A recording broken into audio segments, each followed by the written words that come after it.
Esse vídeo que eu quero fazer agora é como achar um lugar para acampar.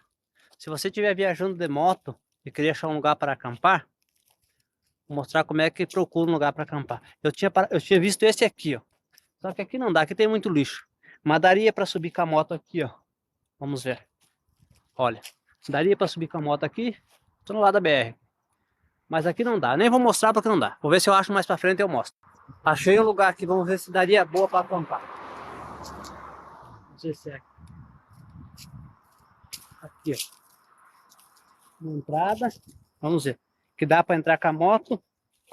O chão é bem duro aqui. Vamos ver se daria boa para acampar. Vou mostrar um lugar para acampar. Aqui já daria, ó. Ali passa a estrada, atrás lá. Só que na verdade,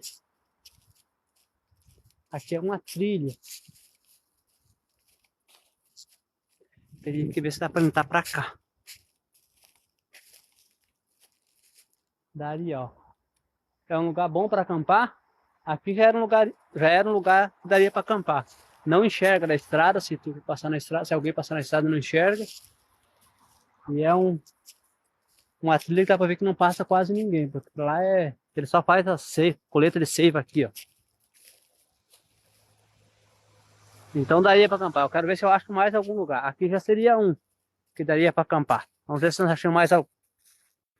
É isso aí, gente. Aqui seria um lugar bom para acampar. É assim que eu acho lugar para acampar. Bora curtir e comentar.